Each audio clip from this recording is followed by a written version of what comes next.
And welcome back to the Survive Scale Soar Podcast. I'm your host, Jeremy, and we're doing a new series inside of the podcast called Elevated Conversations.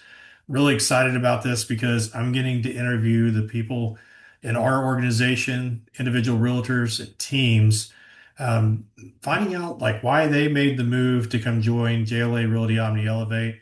And more importantly, we're going to get into conversations about who they are, what they do, maybe even some fun questions toward the end. So I'm excited today. We have one of our directors of the organization, Robby Almogabar, with the Almogabar team based out of the North Houston area. Robby, welcome to the show. Thank you, Jeremy, for having me. This is awesome. Looking forward to it. Yeah, so you've been with us for a little while now, and it's I've really gotten to know you and Teresa. I appreciate you all greatly, members of your team as well. It's been a blessing to have you all. But what initiated that before you even came? What was those first thoughts where y'all were like, you know what, we're here, but this is not exactly in alignment, or it's not going to support us where we want to go. What were some of those questions that were coming up with you and Teresa? Really, a growth. A lot of teams or a lot of brokerages, they operate in one part of the town. So if you have X something realty company, the Woodlands, some realty company downtown Houston or Pearland.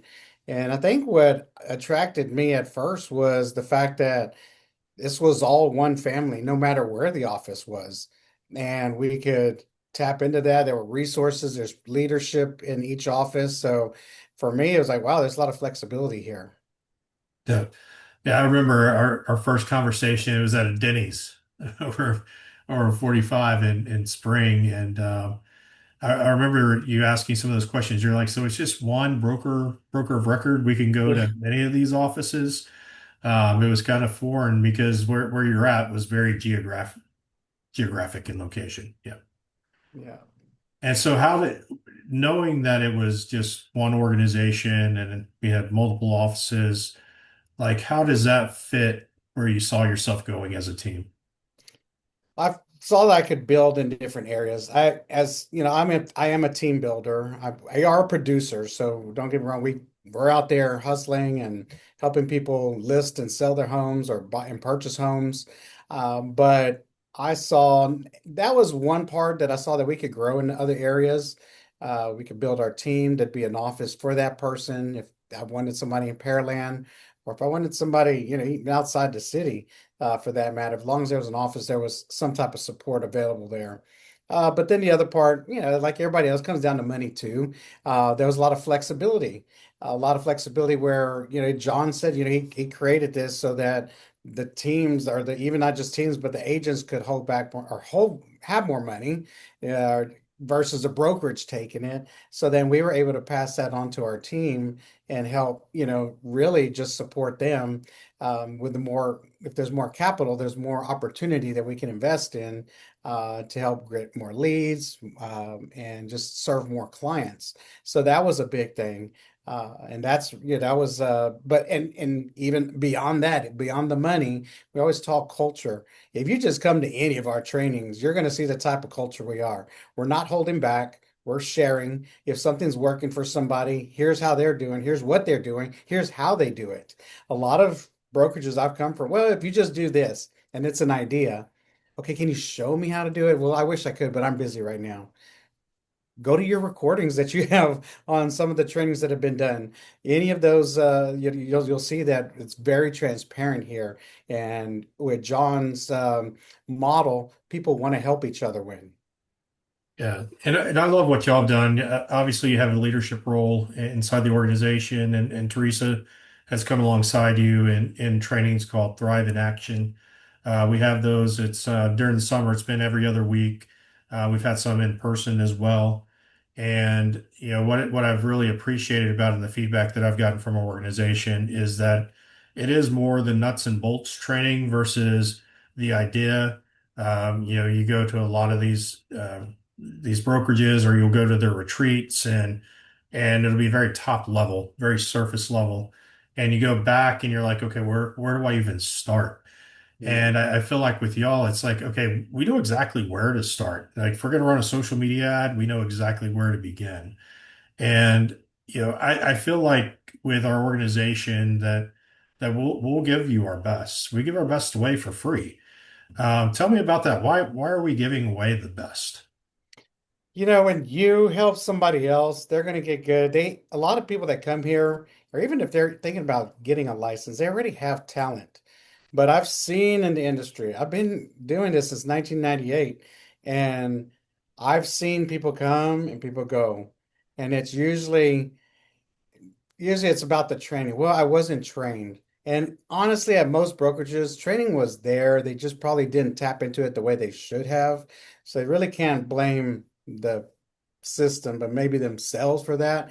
But either way, we're not going to let that be something here. We're automatically just going to train. And I know that when we pour into somebody and help develop them, they become better and they share and they come up with some new stuff because I only know what I know today, but somebody might know something because they're learning from somewhere else. And then like your mastermind that you even did today, it's coming together. So together we rise, right? And I think that's the core of what we do, Omnia Elevate. If I help somebody else, they're going to help somebody else. We're going to all rise together. Yeah. Um, Talk about leadership a little bit as far as leadership, not just in our organization, but the leadership at just JLA in general, because we're an organization operating inside of JLA. What were your thoughts about the leadership when you came on board? So we're talking like John and his staff. Kim, Amanda, yeah, the Oh, onboarding staff, yeah, the back office staff. very welcoming. It's kind of the good old boys, but with just with structure. Not that the good old boys didn't have structure, but there's structure here. Everybody's just so friendly. But they just asked me, what do you want? How do you want to build? I want to do it this way. Okay. Well, as long as you keep the logo the same and you're ethical in what you do it, run with it. Like, okay, I can do that. And but Cindy, awesome person, just obviously she's in charge of payroll, so she has to be sweet. I mean, to me, to everybody, right? No, but she's just genuine. Everybody is just, hey, here's what we're doing. So the leadership, it's not a bunch of rah-rah. You're not going to find that from them, but they are going to listen to you. And if you have a question on where you want to go in your business, they'll definitely give you the advice, but they're not going to sugarcoat anything. Yeah. Yeah, I noticed that when I came on with John, our first meeting together, I think I've told you the story. It lasted 5 minutes.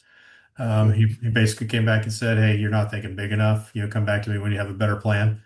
And Hmm. so, you've got that leadership that's kind and helpful, but also that leadership that's challenging. And I think that's important.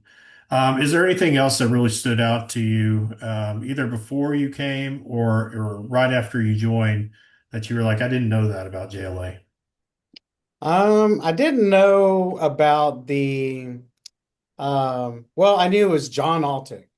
And I was kind of, geez, what happens? So I point blank asked him, "Hey man, what happens if you die?" That because I'm going to build my business here, but it's already set up in a trust. It's all taken care of. Is If he go, it's still going. This thing is here for forever. So that was my thing, because I know I want to build, but what happens, if something happens to him?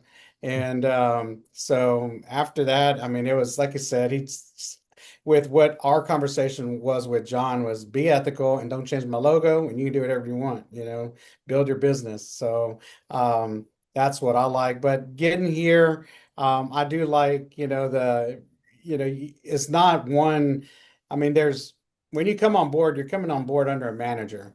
And so, but I mean, I I don't think any team trains like we train. There may be some that are passionate. There may be some other stuff not that I don't know, but for sure, there like we have the recordings. We're plugging in. This is a company where you get to hear from the owner twice a week. I could hear mine maybe once a month if we were lucky. If somebody planned something, here, John's actually planning it. So we got him twice a week. You're on, I'm on, and then we have other coaches and other people doing different things. So the training is there. But I do like what Omnia Elevate's doing, and so yeah, the Yeah, and I think that's probably a misconception. And I just want to reiterate that again is when an agent joins, an individual solo agent, or a team like the Almogabar team, you get to keep your brand. We're not changing your brand. Obviously, the one rule is with Trek is that you have the JLA logo either in the white, black, or blue, not modified, or in Word. You can do that as well. Omnia Elevate is not even on there. That's just for us, the people, the members of the group, to know that we're all together. But outside of that, your brand is your brand, and so if you're concerned about that and making a move, know that you just have to change the logo, and that's pretty much yeah. it. Hmm. Yeah, awesome. Well, Robbie, I'm appreciative and just in gratitude having you and Teresa as part of our leadership and guiding us to new levels. I think you probably came on when we were around 20 agents. Since then, we're at 52 agents as of this conversation today and growing. Just expanded into San Antonio, brought on another director, and so a lot of growth that could be attributed to y'all's commitment and coming over and joining us. So I want to thank you for that. But now I want to jump into your business. So the Almogabar team, y'all are a highly successful business team, real estate team in the greater North Houston area. Y'all do business all over, but based out of the Spring Woodlands area. If you're not familiar with this part of Houston. Tell us how long have y'all been in business and how long is a team? So I started in 1998 as a real estate agent, and I was one of the ones who let my license lapse. So in 2000, I went straight into new home sales, and but did get my license back probably about 6 months after it lapsed, and became a broker about 3 or 4 years into while I was working as a new home sales counselor, and we did that from 2000 to 2014. And so 14 years of pure training on how to work with buyers, from learning the sales process, the 7 steps, and just, but just really working with buyers. And so that's what we did. And then Teresa decided to get her license shortly after mine, I believe in 2003 or 2004. And she did that so she could see, Carissa take her first steps and be there when, in those times. And so she had her business, I had my business. Again, I was new home sales, she was independent. And then about 2014, when my dad passed away, that was the last day of working new home sales. I should have, well, everything is as it should be. But at that point, I decided, let's work together. And so we put our heads together and just, started working as a husband-wife team. She ran a bunch of appointments and I was running them. And but we were still kind of like we had buyers going. We didn't know anything about each other's business. We were just selling, listing, selling, listing. We were busy. But then around 2019, we made a switch to another brokerage, and there we started to really start working the system as a team. And then then 6 years or 7 years later, here we are. Or maybe I forgot how long, but we ended up working here with JLA, and the move worked out well because the flexibility on how we could run the team.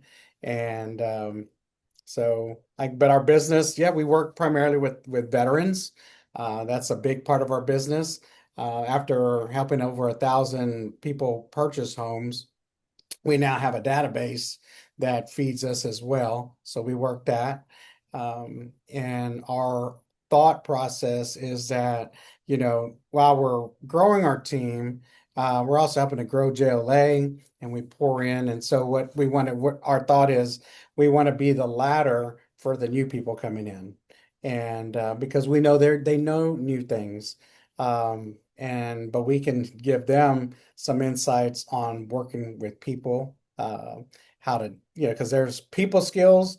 You don't get that at real estate school. You either have it or you learn it, and if you haven't done either, you don't have it. But there's things you have to work with, you have to learn when working with people.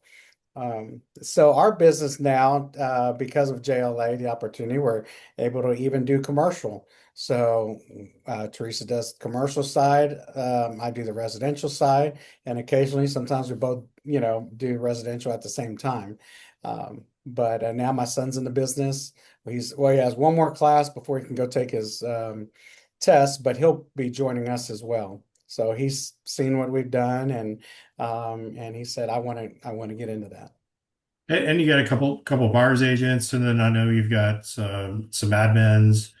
I think one in person, and then you've got a couple that are virtual. And so y'all are not a small team that's just coming to do this as a hobby. Y'all are doing some big things in the real estate industry. Oh yeah, Teresa wants a ranch. So now she's already gotten a taste of it. So now I'm having to do a lot more stuff. But Yeah. the good thing is that with the systems we're working with on real estate, to get buyers, we can do the same thing to build our business, but you know, more in bulk. So instead of doing onesies here and there, found this one person, we can do seminars. We can do, advertising on Meta using AI to help us. So now, and while we do that, we get to teach everybody else how to do the same thing. What is the proudest moment you've had inside of your business? Inside the business. Proudest moment is a couple that we were working with. We sold them a home years before they reached back out to us, and they called and said, "Hey, we are going to have to sell this house." So what's going on? You're moving somewhere else? Nope, we're breaking up. We're getting a divorce, and and I said, "Oh my gosh, what happened? I thought they were so happy." And so anyway, I said, "Can we just pray with y'all? Can we sit down with y'all? I mean, I'd rather y'all stay together than to sell this house, you know." And we prayed with them, and then the other people chimed in, prayed with them. And then a few months later, hey, we're gonna go and renew our vows. And I was like, yes, had nothing to do with real estate. Didn't have anything to do with selling or making a profit. We're in the people business, and whether that brings a dollar or can help a marriage, either one's a win, and it could be other stuff too.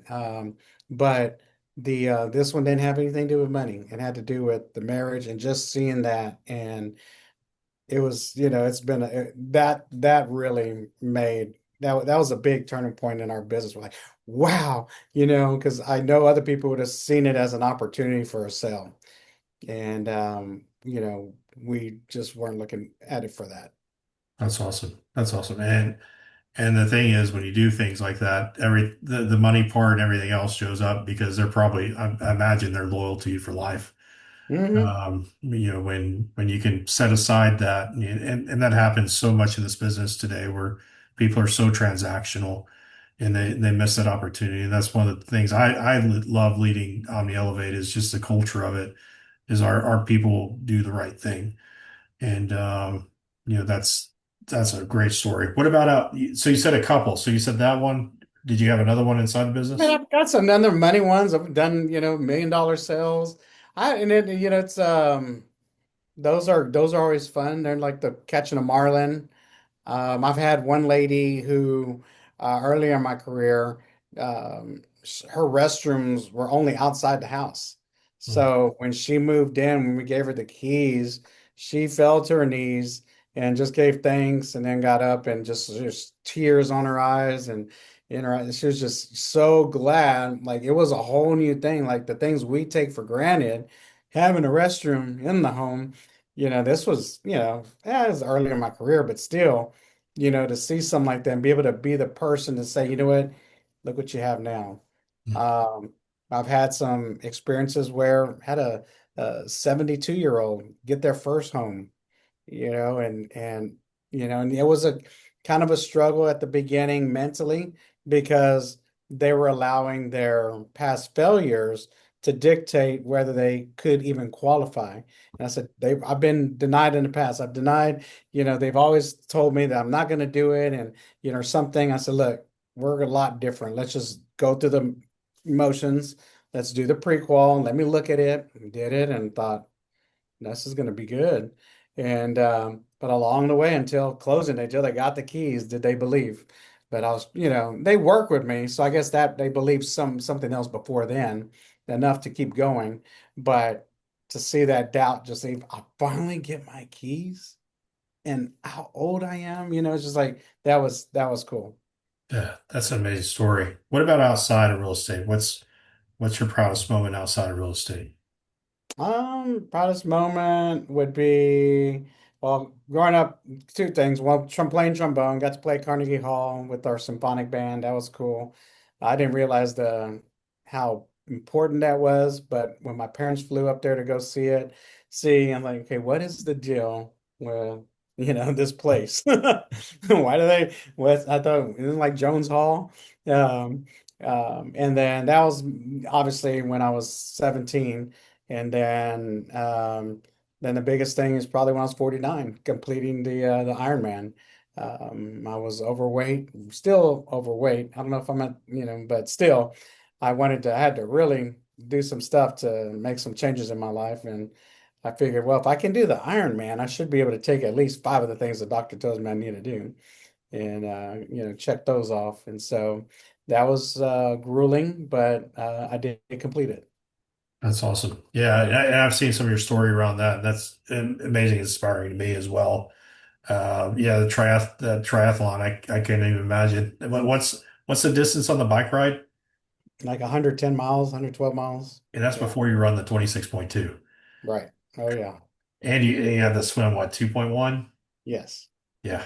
Mhm. Yeah. And you said something about wet socks. Didn't you have like Yeah, oh, wet socks or yeah. something? Yeah. Coming out of well, I was on the bike, going from the bike to the run. My, oh, yeah, from the bike to the run, I had to give my bike up so I can go put my running shoes on. But I left my socks inside the bike. But I did have socks on, but I had different socks. But when I went to go change and get my other shoes, I walked through some mud. So Ah, now I had to do the marathon, the running portion in wet socks. And you just get a big old blister when it's all said and done. Yeah, it was crazy. Not fun. yeah. Yeah. It's no, you put your mind to it and you accomplish it. And that's spectacular. Because there's not a lot of people that'll do that today where they set their sight on a goal and they complete it. So that is awesome. What's your favorite food? Yeah, you got me. Well, I know my favorite hamburger is going to take place over at Ember and Vine. Okay. And I guess if I had to go with a favorite food, man, there you got me. If it was healthy and I could eat every day, fried fish. Okay. Are you Love. catfish guy, redfish? What type of I any like fish? the speckled trout. There you go. Okay, Yeah, now we're talking. yeah. All right. What's your favorite movie? Favorite movie is gonna be well, Endgame, Avengers. Okay. I'll go with that for now. Right off the Okay. top of my mind, in action. Yeah, So they left that movie so open to another movie. yeah, That they're gonna have another one. Yeah. yeah. What's your what's your favorite Bible verse? My verse, got a lot of them, but man, I know everybody will say John 3:16, or I can do all things through Christ, but um right now it's a good you got me on that one. Jesus wept. I'll go with that one. There we go. That's the shortest one of the Bible. There you go, yeah. That's the No, a lot of shortest good verse. ones though that were needed right now, but I guess the premise is that he hasn't come back yet because he's given us time. And I know there's a scripture that talks about that's in Peter, but reason he hasn't come back here is he's given us time to find him to become his. So if you don't know the gospel, want to know the gospel, I'd be happy to share with anybody. Just give me a Awesome. call. Love that. What's your favorite sport? Favorite sport right now is transitioning to golf. So I'm gonna have to say golf because that's the one I'm playing the most of. Yeah, and you're doing that with your son too. Yes. Yeah, Yeah, he picked it up and he's picked it up quick. So I want to be able to, travel the states with him, and maybe even the world with him and go play in some really cool places. that's awesome. That's awesome. Family's important to you. Absolutely. Yeah. Yeah, love my kiddos, Liana, Carissa, Noah. Just general advice. You got a real estate agent out there today. They're struggling in their business. Maybe they're looking at starting their business. What is some general advice that you could give? What's the weak spot? If you had to identify the weak spot, what is it? And why do you think it's the weak spot? What needs to change so it's not the weak spot? And how soon are you willing to implement to make that change? And what's going to be so yeah, you have to figure if they're fumbling right now, where are they fumbling at? Okay, Yeah. love that. Somebody's maybe thinking about maybe it's an individual agent that's been in the business for some time. Maybe it's a fellow team. I know the Hall Real Estate Group joined us as a result of y'all talking with them. If there's another team out there where they're having some of those same questions coming up in their mind and maybe looking at, well, where do we go next? What's your advice that you give to them? Talk to John. Talk to John, talk to you. Um, right now, there's a lot of sue happy people. And, if you're a team, you want to grow, but you don't want to have all of that responsibility, go with the firm that not only teaches your agents how to stay out of trouble, but supports them and is willing to share some knowledge. And I guess that goes back to what did I pick up when I came here? There's a lot of experience. So there's been a lot of failures and there's been a lot of success. And so if your um, training is coming from someone who hasn't been in the field, what are you going to learn? I want to hear from other people who are doing it, who are winning, who are implementing new things. Hey, this didn't work, but I think if we did this, it would work better. So we know we're not perfect. We know we're not the perfect brokerage. I don't think there is one that exists, but I think if you work on yourself and you're willing to, chat with others who are in the trenches with you, you can become successful and have your own success. Yeah. No, I think that's 100% true. Yeah, there's nowhere that's perfect. Everything has its faults, but we're all fault and broken. So, Oh yeah. but it's who you choose to ride with that matters most. And I'll add, if you're on this call today and you're thinking about making a change, is contact Robby. I'm going to have his information provided here as well.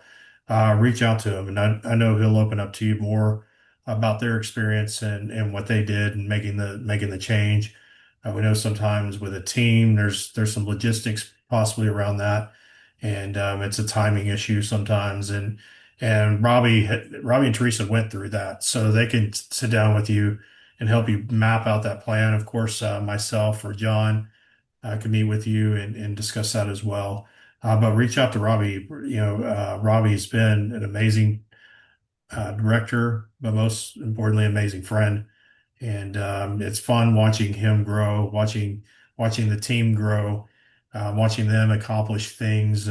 Making more money, being able to keep more of their money, because at the end of the day, that gives them the opportunity to go reinvest in their business, grow it bigger, and also be able to do more for his family. And that's something that's really important to me. So, Robby, thank you for coming on today. You got it, Jeremy. Thank you. Thank you for the invite. Yeah, and looking forward to where this goes, and I'm very excited about the future of JLA Realty Omnia Elevate. We've got amazing people, and Robby is one of those. So thank you again, Robby. You got it. Thank you.